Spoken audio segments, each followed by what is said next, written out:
Hi, అందరు ఎలా ఉన్నారు? బాగున్నారా? నేనది చాలా బాగున్నాను. మీరు కూడా బాగున్నారు మనస్ఫూర్తిగా కోరుకుంటున్నా. అందరికీ బోనాల పండుగ శుభాకాంక్షలు.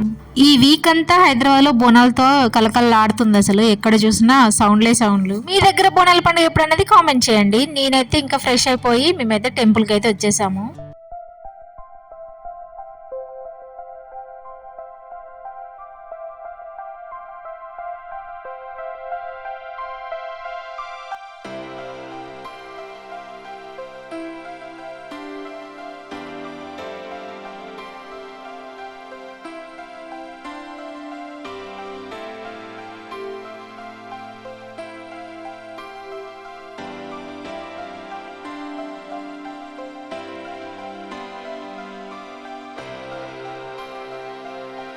మేమున్న రూమ్ కి దగ్గరలో పోచమ్మ టెంపుల్ అయితే ఉంటది. ఈ రోజు అక్కడ కూడా బోనాలు. నాకు తెలిసి అన్నిట్లో దగ్గర ఈ రోజే బోనాలు అనుకుంటాను.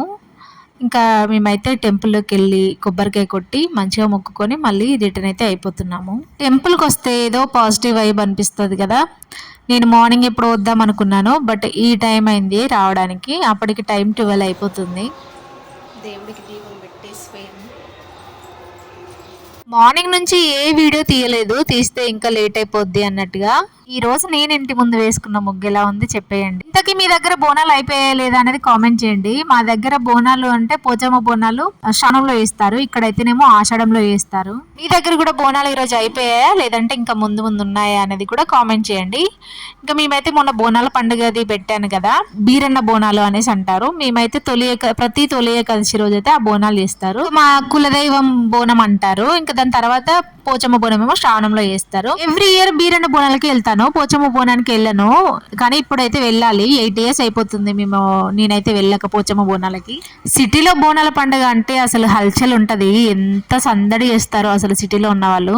ఇంకా నేను టెంపుల్కి వెళ్ళొచ్చాక ఇప్పుడైతే కర్రీ చేస్తున్నాను. ఈ రోజు ఏమీ స్పెషల్ లేదు, నేను ఇంతకీ చెప్పనే లేదు కదా. ఈ రోజు వ్లాగ్ ఈ రోజే పెడుతున్నాను నేనైతే.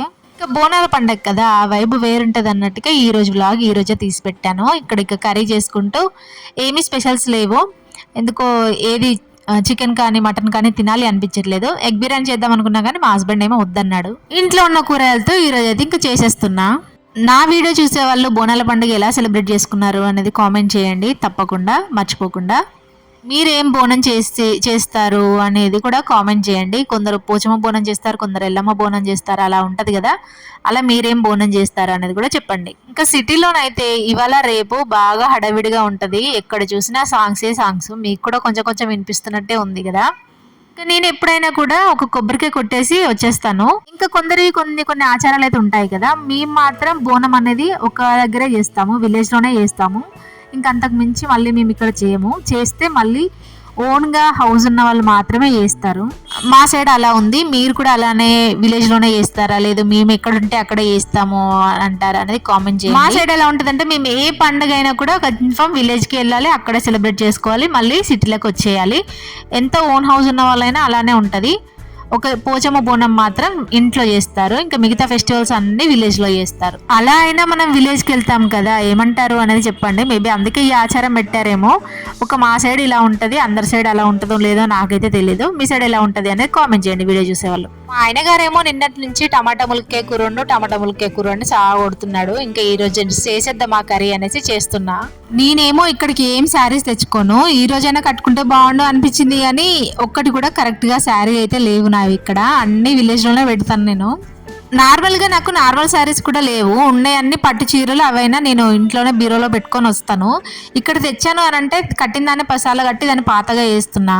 మనం శారీస్ కట్టాలి అని అంటే ఒక వరలక్ష్మి వ్రతానికి కడతాం అంతే, అంతకు మించి కూడా నేను ఎక్కువసార్లు కట్టను. ఒక వరలక్ష్మి వ్రతానికి, దివాళీకి ఇక్కడ ఉంటే ఇక్కడ కడతాను, లేదు విలేజ్కి వెళ్తే ఇంకా ఆ శారీ కూడా కట్టను. నిజంగా రెడీ అయ్యే వాళ్ళకి మొక్కాలనిపిస్తుంది అబ్బా. నాకైతే ఎట్లా రెడీ అవుతారు అనిపిస్తుంది చూస్తే. నాకేమో బద్ధకం రెడీ అవ్వడం కానీ, అందుకే అవన్నీ తెచ్చుకొని ఇంక ఇక్కడ పెట్టాను. ఇక్కడ ఉన్న శారీస్ ఇంకా ఏదైనా నార్మల్ శారీస్ ఉంటాయి కదా, అవి అత్తమ్మ వాళ్ళకి కానీ అమ్మ వాళ్ళకి కానీ ఇచ్చేస్తాను. మెయిన్ గా చెప్పాలి అని అంటే అసలు నేను శారీస్ ఎక్కువ కొనను, కొంటే డ్రెస్సులు కొంటాను, లేదంటే ఏమీ కొనను, శారీస్ ఎక్కువ తీసుకోను. మీరు మన ఓల్డ్ వీడియోస్ చూసినా కూడా మీకు అర్థమైపోతుంది. నేను శారీలో ఎప్పుడు నార్మల్గానే కట్టను, అది అకేషనల్ అయినా కట్టను, ఓన్లీ ఇలానే ఉంటాను. విలేజ్కి వెళ్తే మాత్రమే వేర్ చేస్తా శారీస్. ఇంకా ఇప్పుడు కట్టుకోకుండా ఎప్పుడు కట్టుకుందాం అనిపిస్తుంది కానీ మళ్ళీ డ్రెస్కి దానికి డిఫరెన్స్ ఉంటుంది కదా. డ్రెస్ అయితే ఇట్లా వేసుకొని అలా వెళ్ళిపోవచ్చు, అదే శారీ అయితే ఎంతైనా ఒక హాఫ్ అన్ అవర్ అయినా టైం పడుతుంది. మనకి ఏమంటారు? అలాగే థింక్ చేసే వాళ్ళు ఎవరైనా ఉన్నారా ఉంటే మాత్రం ఖచ్చితంగా కామెంట్ చేయండి. మన వీడియోస్ గురించి కూడా మీకు ఏమనిపించింది, వీడియోస్ ఎలా ఉంటున్నాయి అని కూడా ఖచ్చితంగా కామెంట్ చేయండి. మీ వీడియోస్ వల్ల ఇంకొన్ని నేర్చుకుంటాను. నేనైతే నిన్న స్పీడ్గా పెట్టకండి అనేసి ఒక సిస్టర్ అయితే పెట్టింది. చాలా చాలా థ్యాంక్ యూ సిస్టర్. ఎవరికైనా ఉంటుంది నా వీడియోస్ ఎవరు చూస్తున్నారో ఎవరు చూడట్లేదో తెలుసుకోవాలి అనేసి, ఇంకా నాకు కూడా అలానే ఉండే. బట్ నా సిస్టర్ కామెంట్ చేశాక నాకు చాలా హ్యాపీగా అనిపించింది. అందుకే అంటా ఉంటాను కామెంట్ చేయండి అనేసి. అంటే వేరే వాళ్ళు ఎవరైనా చూస్తున్నారు అని మనకు అనిపిస్తే కొంచెం హ్యాపీనెస్ వస్తుంది. కామెంట్ చేస్తే ఇంకో హ్యాపీగా అయితే ఫీల్ అవుతాను. మార్నింగే టిఫిన్ అయితే చేసేసాను, ఉప్మా. కాకపోతే అప్పటికి 2 అవుతుంది. నేను ఇంట్లో పనులు చేసుకొని ఫ్రెష్ అయ్యి ఇవన్నీ పనులు చేసేవరకు చాలా టైం అయితే అయిపోయింది. ఇంకా కర్రీ అయితే ఫాస్ట్గా చేస్తున్నాను. అప్పటికి 2 అవుతుంది. ఇలా ఫెస్టివల్స్ టైంలో మనకి ఎప్పుడైతే లేట్ అవుతుందో అప్పుడే ఆవురు అంటారు వీళ్ళైతే. అయిందా అనేసి అంటారు కదా. చాలా కోపం వస్తుంది. కానీ ఇంకా ఈరోజు మా హస్బెండ్ నేను విసిగించకుండా, నన్ను మా హస్బెండ్ విసిగించకుండా ఎవరి పనులు వాళ్ళు చేసుకున్నాము. ఈ మధ్యలో ఎందుకో కొంచెం ప్రశాంతత మిస్ అయింది అనిపిస్తుంది. ఎంత చేస్తున్నా కొంచెం వెల్తీ అని అంటారు కదా, ఆ వెల్తీగా ఉంది నాకు కానీ మా హస్బెండ్కి కానీ. ఏం చేద్దాం చెప్పు అని అనుకుంటున్నాము ఇద్దరం ఒక దగ్గర కూర్చుంటే. కొన్ని రోజులు మనకి కాదు అనేసి అంటారు కదా, అలా అనుకుని ఇంకా అలా మూవ్ ఆన్ అవ్వడమే అనిపిస్తుంది. ఇంకా మా ఓనర్ ఆంటీ కాల్ చేసి అమ్మ ఇలా వడిబియ్యం పోస్తున్నాను వెళ్ళాలి రా అమ్మ అని చెప్పింది. నేనేమో కర్రీ చేస్తున్నా రా అని చెప్పింది. ఓకే ఆంటీ వస్తాను అని చెప్పాను. మార్నింగే నేను లేచి బయట అయితే కూర్చుంటాను కాసేపు. అప్పుడు చెప్పింది ఆంటీ అయితే వస్తాను ఆంటీ అని చెప్పాను. ఆంటీ మళ్ళీ 2:30 కాల్ చేసి ఏంటమ్మా వెళ్ళారా అనేసి అంటే, మేము ఆల్రెడీ వెళ్ళేసి వచ్చామనంటే అదేంటి నేను చెప్పాను కదా ఉండమని అనేసి అంటుంది. నాకేం తెలుసు వాళ్ళు వెళ్ళిపోతారేమో ఇంకా మనతో పని ఏంటి అనేసి అనుకున్నాను నేను. కాకపోతే పర్లేదులే మళ్ళీ రండి అనేసి అంది ఆంటీ అయితే. ఇంకా కిచెన్లో కర్రీ చేసుకుంటూనే నేనైతే ఎక్కడెక్కడ సర్దుకుంటున్నా. మళ్ళీ కిచెన్లోకి రావాలి మళ్ళీ సర్దడానికి. ఈ మధ్యలో ఏమైపోతుందంటే ఛాయ్ తాగడం, గిన్నెలు కడగడం, టిఫిన్ చేయడం, గిన్నెలు కడగడం, అన్నం తినడం, గిన్నెలు కడగడం, మళ్ళీ సాయంత్రం ఛాయ్ తాగడం, మళ్ళీ గిన్నెలు కడగడం, మళ్ళీ తినడం, మళ్ళీ గిన్నెలు కడగడం. ఇదే సరిపోతా ఉంది అసలు రోజంతా.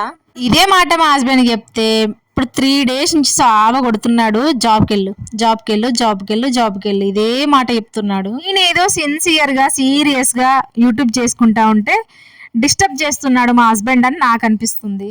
హ్యాపీగా ఇలా చేసుకొని ఎవరు అనిపిస్తుంది. ఇంకా మా హస్బెండ్ తప్పు కూడా ఏం లేదు. కొంచెం ఇంట్లో మనీ అడ్జస్ట్ కాకపోయినా కూడా ఈ ప్రాబ్లమ్స్ అయితే వస్తూ ఉంటాయి. కానీ ఏం చేయాలో నాకైతే అర్థం కావట్లేదు. నేనైతే లైట్ తీసుకుంటున్నా. ఆయన ఎన్ని చెప్పినా నేనైతే యూట్యూబే చేసుకుంటాను. మళ్ళీ నేను జాబ్కి వెళ్ళొచ్చినాక నాకు ఇంత ఇంట్రెస్ట్ ఉండదు. నేను మళ్ళీ వీడియోస్ పైన పడలేను, అంత కాన్సన్ట్రేషన్ చేయలేను అనేసి లేదు యూట్యూబే చూసుకుంటాను, ఆయన ఏమైనా అనుకోని అనేసి ఇలా విని అలా వదిలేస్తున్నా.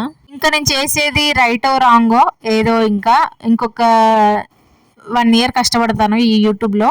దాని తర్వాత కూడా రిజల్ట్ లేకుంటే ఇంకా అప్పుడు చూస్తాను. కానీ ఇప్పుడైతే ఇంకా యూట్యూబ్ పైన ఇంట్రెస్ట్ పెట్టాను. ఏమవుతుందనంటే నాకు ఇంత స్ట్రెస్ వల్ల అసలు ఎంత జుట్టు ఊడుతుందో నాదైతే. ఇంత జుట్టు ఊస్తుందా అనేసి నేనైతే ఎప్పుడు అనుకోలేదు. ఇంతకంటే ఎక్కువ స్ట్రెస్ పడ్డ రోజులు ఉన్నాయి కానీ ఇప్పుడు ఊడినంత జుట్టు నాకు ఎప్పుడూ ఊడలేదు. మీలో ఎవరికైనా టిప్స్ తెలిస్తే ఖచ్చితంగా కామెంట్ చేయండి, నేనైతే ట్రై చేస్తాను. ఫోన్ చూడడం వల్లనే ఊడిపోతున్నాయి అనేసి అందరూ అంటున్నారు కానీ ఫోన్ వల్లనో దేని వల్లనో నాకైతే అర్థం కావట్లేదు. ఫోన్ ఒకప్పుడు కూడా బాగానే చూసాను కానీ ఇప్పుడు ఫోన్ చూస్తుంటే ఎక్కువ వస్తున్నాయి, నిద్ర కరెక్ట్గా ఉండట్లేదు, అందుకే వస్తున్నాయి అనేసి అనుకుంటున్నా. కానీ ఏం చేస్తాం, పడుకుంటే యూట్యూబే గుర్తొస్తుంది, నిల్చుంటే యూట్యూబే గుర్తొస్తుంది, ఇట్లా ఒరిగినా యూట్యూబే గుర్తొస్తుంది. ఎలా పెట్టాలి, ఏ వీడియో పెడితే వైరల్ అవుతుంది అని ఇవే ఆలోచనలు అన్నట్టు. ఇంకా నాకు జుట్టు అయితే అప్పుడు ఒక్క పాయ అంత ఉండేది, ఇప్పుడు మొత్తం జుట్టే ఒక పాయ అంత అయిపోయింది. ఇప్పుడు మాత్రం కష్టపడకుంటే మనం ఎప్పుడు కష్టపడలేము. నేను ఇప్పటికీ బ్రేక్ ఇచ్చే చాలా తప్పు చేశానని ఇప్పటికీ అనుకుంటాను. మళ్ళీ మా హస్బెండ్ మళ్ళా నన్ను అట్లానే అంటాడు, ఎల్లు కదా, ఎక్కువ ఫోన్ చూస్తున్నావు కదా, లేదంటే మనకు కొంచెం మనకి ఇబ్బంది అవుతుంది కదా అనేసి అంటా ఉంటాడు. ఇలా అన్నా ఆయన నన్ను అర్థం చేసుకుంటాడని ఇంకా నేనైతే యూట్యూబే చేసుకుంటా ఉన్నాను. ఇప్పుడు 3 days నుంచి బాగా అంటున్నాడు. కాకపోతే నేనైతే అంత సీరియస్గా తీసుకోవట్లేదు, యూట్యూబ్నే ఎక్కువ సీరియస్గా తీసుకుంటున్నా. ఇంకా అప్పటికి ఆంటీ ఏమో రమ్మంటుంది, మా హస్బెండ్కి ఏమో పాపం ఆకలిస్తుంది బాగా. ఇప్పటికి 3 అవుతుంది. ఆంటీ వాళ్ళేమో ఇంకా వెళ్ళలేదు. వాళ్ళతో వెళ్ళి వడిబియ్యం పోసి వచ్చి ఇంకా తినాలి. వచ్చేసాము. ఆంటీ అయితే మంచిగా పలకరిస్తుంది. నేనే అనుకున్నాను ఇంకా దేవత మనల్ని మళ్ళీ పిలిపించుకుంది, వెళ్ళకుంటే బాగుండదు అనేసి మా హస్బెండ్తో కూడా అదే మాట చెప్పాను. నాకైతే ఫస్ట్ టైం ఇది వడి బియ్యం ఇలా పోస్తారని నాకైతే తెలీదు. మా సైడ్ ఇలాంటివి ఉండవు కూడా, ఇప్పుడే కొత్తగా చూస్తున్నాను. అయితే మళ్ళీ టెంపుల్కి అయితే వెళ్ళేసి వచ్చాము. ఎందుకంటే మా ఓనర్స్ అయితే బియ్యం పోస్తా అన్నారంట. అందుకు ఇప్పటివరకు తినకుండానే ఉన్నాను. మార్నింగ్ ఎప్పుడో చెప్పింది కానీ నేను అంత అనుకోలేదు. ఇప్పుడైతే మళ్ళీ అందుకే సెకండ్ టైం కూడా టెంపుల్కి అయితే వెళ్ళేసి వచ్చాము. ఇంకా తిన్నాను. ఇప్పుడు టైం అయితే 3:30 అవుతుంది. 3:30 కాదు 4 అవుతుంది. ఇప్పుడు తిన్నాను. మార్నింగ్ ఉప్మా చేశాను, అది తిన్నాను. దాని తర్వాత మళ్ళీ ఇప్పుడు తిన్నా. మీ దగ్గర కూడా బోనాలు జరిగాయా లేదా అనేది కామెంట్ చేయండి. మీ దగ్గర ఎప్పుడు బోనాలు అనేది కూడా చెప్పండి. ఈ రోజు అప్లోడ్ పెట్టాను. మీకు ఎట్లా అనిపించింది అనేది కామెంట్ చేయండి. వీడియో నచ్చితే లైక్ చేయండి. Thank you so much for watching అండి. బాయ్.